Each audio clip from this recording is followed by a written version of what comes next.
Now we are going to start the most important topic of this chapter number 3 trigonometric function. इसका सबसे important जो आपका topic है according to the competitive based examination, ठीक है, वो है आपका trigonometric equation. That is your trigonometric equation. ये जो टॉपिक है ये आपके कॉम्पिटिटिव एग्जाम में जैसे जेईई है या फिर और भी जो कॉम्पिटिटिव एग्जाम्स होती हैं, बिट प्लानिंग है, इनके पॉइंट ऑफ व्यू से ये सबसे इंपॉर्टेंट टॉपिक है. अदरवाइज अगर आप सिर्फ 11 के बेसिस पे देखेंगे तो इसका एक छोटा सा इंट्रोडक्शन आपको एनसीईआरटी बुक में मिल जाएगा और उसमें प्रिंसिपल सॉल्यूशन और जनरल सॉल्यूशन को उतना डिटेल में नहीं बताया है.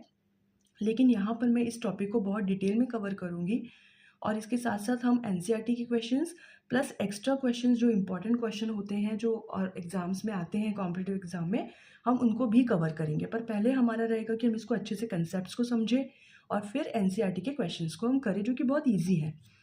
सबसे पहले ट्रिग्नोमेट्रिक इक्वेशन होती क्या है? The solution of a trigonometric equation for which, actually principal solution है. एग्जैक्टली इक्वेशन जो है आपकी डेफिनेशन वो है equation involving the trigonometric functions of a variable are called trigonometric equation.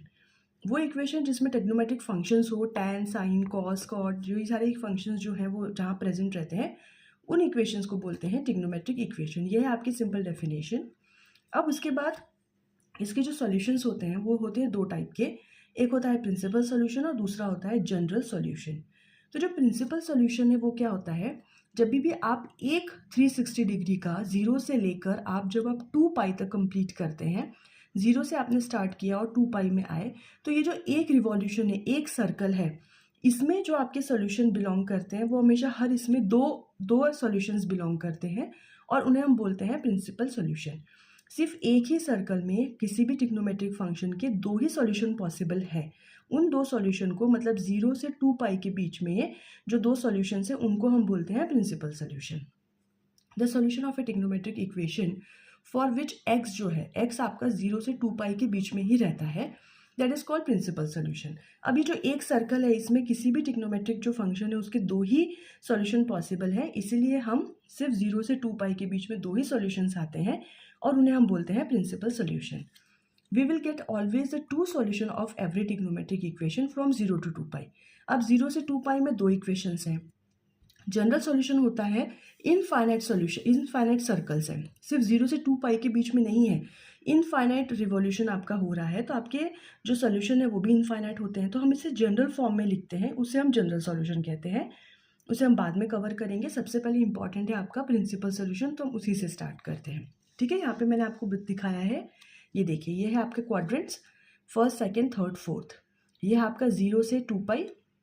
पहले आप 0 से π/2 पे जाएंगे, फिर π/2 से पाई, फिर 3π/2 एंड फिर अगेन 2 पाई. ठीक है, यहाँ पे सभी पॉजिटिव होते हैं. यहाँ पर आपको पाई माइनस थीटा जो है वो लगता है. ये आपका, ये मैं बाद में बताती हूँ कि ये क्या है. ये है आपके फोर्थ क्वाड्रेंट, इसमें सभी पॉजिटिव होते हैं, इसमें सिर्फ साइन और कॉसेक पॉजिटिव होते हैं. इस क्वाड्रेंट में, थर्ड क्वाड्रेंट में टेन और कॉट पॉजिटिव होते हैं और इसमें है कॉस और सेकंड पॉजिटिव होते हैं. ठीक है, ये आपको आपने ये चैप्टर स्टार्ट किया था तभी आपने पढ़ा था. अब मैं आपको एक ट्रिक बताने जा रही हूँ जिससे हम सॉल्व करेंगे. ये है हमारा क्वाड्रेंट 1 2 3 4. अब प्रिंसिपल सॉल्यूशन अगर फर्स्ट क्वाड्रेंट में है तो आपके सभी पॉजिटिव होते हैं, इसलिए जो थीटा है हम उसको एज इट इज़ लेंगे. अभी आप सिर्फ ये समझ लीजिए, फिर हम जब क्वेश्चन सॉल्व करेंगे तो आपको मैं डिटेल में बताती हूँ कि इसका मतलब क्या है. ठीक है, अगर फर्स्ट क्वाड्रेंट में है क्योंकि उसमें सभी पॉजिटिव होते हैं तो हम जो थीटा है उसको एज इट इज़ ही लिखेंगे, उसमें कोई चेंज हम नहीं करेंगे.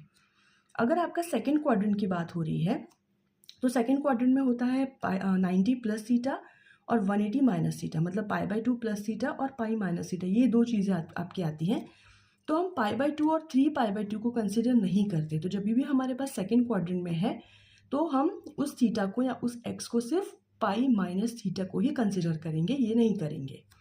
थर्ड क्वाड्रेंट में है तो थर्ड क्वाड्रेंट में ये दो चीज़ें पॉजिटिव, ये जो दो एंगल्स बिलोंग करते हैं, 3π/2 माइनस थीटा को हम निगलेक्ट करेंगे और हम सिर्फ 90 प्लस थीटा को ही कंसिडर करेंगे. फोर्थ क्वाड्रेंट की अगर बात हो रही है तो उसमें ये दोनों एंगल्स आते हैं. अगेन 3π/2 है प्लस थीटा, उसको हटा देंगे, सिर्फ 2 माइनस थीटा को ही कंसिडर करेंगे. ये बस चीज़ें आपको याद करनी है, तो आप प्रिंसिपल सॉल्यूशन इजीली निकाल सकते हैं. और इसीलिए ऑरेंज कलर से मैंने यहाँ पे भी लिखा है. यहाँ पे तो ऑल पॉजिटिव है तो हम सबको कंसिडर करेंगे. इस क्वाड्रेंट में हमने सिर्फ पाई माइनस थीटा लिया है तो हम सिर्फ पाई माइनस थीटा लेंगे. इस क्वाड्रेंट में है पाई प्लस थीटा, तो हम पाई प्लस थीटा लेंगे, और इस क्वाड्रेंट में हम दोनों में से सिर्फ 2 पाई माइनस थीटा को ही कंसिडर करेंगे। आई होप आप लोगों को ये अच्छे से लर्न हो गया होगा। अब हम आगे क्वेश्चन सॉल्व करते हैं तो आपको और क्लियर हो जाएगा। Now we will start to solve the questions. सबसे पहले है हमारा to find the principal solution.